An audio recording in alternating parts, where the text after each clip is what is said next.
Ball Facts coming back at you again, and we gonna give you the facts.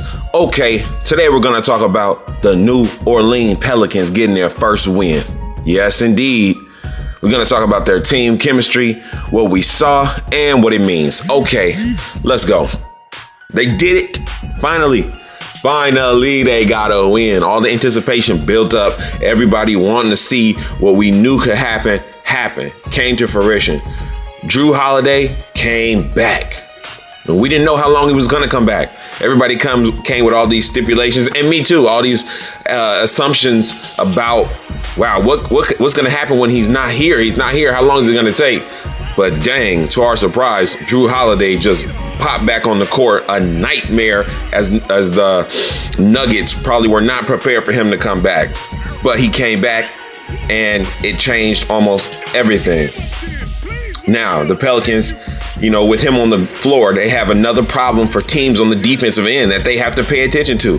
They got to look at him.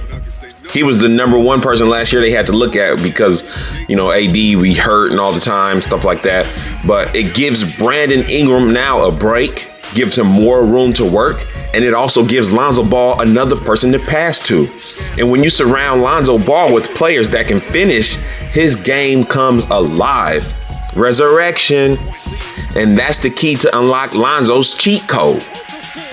Somebody says, oh man, you put good players around anyone and they'll win. You won't put good players around everyone and then they get all these assists and highlight plays. But Lonzo, he's that cheat code. Now, Lonzo, he passes a lot to Jahlil Okafor, I noticed in this game. And in the first half, I was wondering, why are you passing to him? He wasn't doing that well. I'm wondering, okay, is he going to be the next Josh Boone on some of those plays? Then he turned into a different person in the second half. He started finishing. He started defending better. He was active. It was just okay. He started getting the job done. So Jahlil Okafor, job well done. And I still would like to see Lonzo do more pick and rolls with Ingram.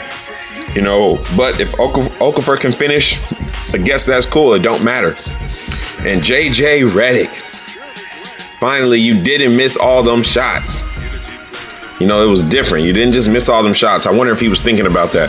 Probably. I liked his late Lego costume. But anyway, I feel like they need to run JJ Redick off of double and triple screens because he's not getting enough space when he's shooting. He's not. He'll come off a screen, catch the ball, and not see his window and end up passing. And last year on the 76ers, that wasn't the case. He just got a lot more shots up, and they were better shots. No one was all up on him. They were kind of trailing him a little bit, and he had just a perfect window. And it seems he doesn't have that. The first quarter with 6 minutes left, they took Lonzo out. And I was a little bit why would you do that? Because they were leading. And they were winning, and the ball movement was good, and everything was going fast, and everything was cool. And I was like, why? Why, though? Why, Alvin Gentry? What do you see that I don't see? And not that he's wrong. I'm just trying to figure out, why would you take him out right then and there? And then after they were leading, the other team caught back up, and I'm thinking, put Lonzo back in. But everything turned out well. That was just what I had seen at first. It seems like the Pelicans had a disadvantage at first as well when it came to the center position. Because that first half, it's like they didn't have somebody big enough and skilled enough to bang with Jokic. Okafor, he wasn't skilled enough. And then the young guy came in and he was just getting bullied. They called some quick fouls on him. So I was like, oh man, there's the mismatch they're going to kill us on. But it turned out all right. Jackson. I got to talk about this new kid, Jackson. Dude, man, off the bench, he came in killing it. I know some people are not going to like this, but when I looked into his eyes, I seen Kobe Bryant. He had Kobe in his eyes. I'm like, where did this come from? This kid off the bench, he turned on a Mamba mentality. Literally, I seen the Kobe Bryant in his eyes. I'm like, what is going on? If this dude can come off the bench and keep that up every game, oh man, we'll be looking like the Clippers bench. That is a whole nother piece unaccounted for that we thought these other guys were good, but we didn't think it was going to be something like that. So Jackson, you come in doing that, man, hats off to you. You know, there was a girl announcer. She said during the game that the coaching, Alvin Gentry, was basing Lonzo getting in the fourth quarter off him being aggressive. I thought that was very interesting. You know, so Lonzo, he was pretty aggressive to me. You know, he had good percentage on shooting, which is good. He led the team in assists, and he played the fourth quarter. So all I can say to Alvin Gentry, that, you know, pretty good coaching. You give your offer and then your reward if the job is done.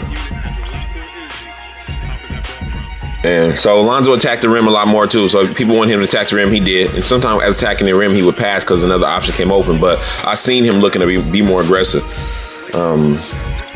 I also seen Lonzo wrapping his shoulder. I was like, is that cold? Is it heat? Anyway, I was a little bit concerned. But he got back in the game and his movement looked normal. So let's hope that his shoulder doesn't become a problem. We know it was a problem at one point at the Lakers. We got to talk about Ingram's dunk. Boy, when I saw Ingram's dunk, I jumped up out my seat.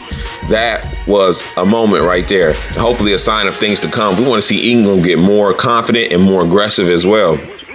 They beat one of the best teams in the NBA. The Nuggets, man. As I was watching, I started realizing how deep their roster was. They have a real deep roster. They have real good players. But, you know, I'm sure the NBA announcers on ESPN are going to say it was a fluke. So do y'all think it was a fluke, or was it a preview of what's to come? Is the league just not, you know, up to date on what's really going on with the Pelicans? Because the Pelicans were moving the ball so well. They were giving hard effort on defense. Everyone played their role. It just looked like a well-tuned machine, fine oiled machine. So, and you know, well, I gotta address this. I gotta address the elephant in the room, guys. Especially since my last videos. I know this doesn't fit the narrative, but do they need any more help?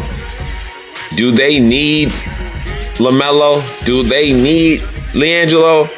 I mean, if this is what they already have, then you bring back Zion. Do you really even need any more firepower? It won't be enough ball to go around.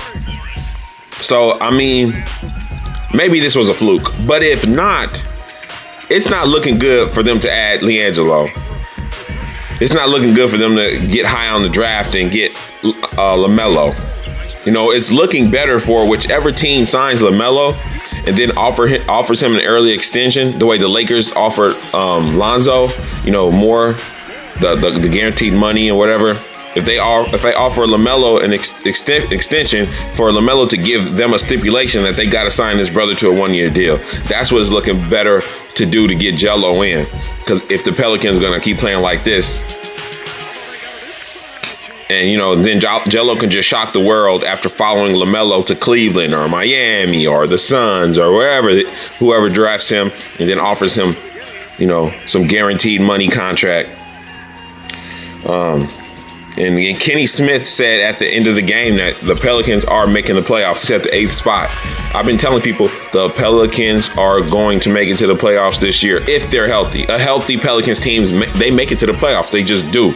Of course, Charles Barkley, the number one hater, says no. But I'm sorry. I guess you got to have a villain. You got to have a Simon Cowell for American Idol, and you got to have Charles Barkley. But I'm tired of his hating. Like, I'm just tired of it. But anyway, this was the first win. The Pelicans did a great job. The bench played their role. The starters played their role. Zion is like, yeah, when I come back, at least I'm not coming back to a completely bummy team. Everything is looking up for them. And then, of course, we know it's only one game, so they got to prove it again. Anyway, y'all, subscribe, like, comment, and hit that notification bell. Ball facts again. Peace. Hey, do any of y'all want to be on one of these videos? If you do, this is how you do it. You're going to have to go to oneballfacts@gmail.com and leave me a video. Now, in this video, it's going to be of yourself, and you tell me your name and that you give me permission to use it for free. Then after that, All you gotta do is say my opening line. Y'all know what it is. Say that opening line, and I'm gonna put you on Ball Facts YouTube channel. This is for all my day ones. If you're not subscribed, do not send me a video. If you're subscribed, go ahead, send it to me. And y'all can do whatever y'all want to do as long as y'all say the opening line of Ball Facts and give me permission first. I ain't gonna put that part on the video, but I'm gonna put you on there saying the intro to all my videos. I'm gonna give you your shine. You could be anywhere, wear anything. Just take your phone, hold it up, give me some energy, be yourself, and we're gonna keep it moving. Y'all know what it is. Y'all know the vibe. Subscribe, like, comment, stay with me. Ball Facts again. Peace.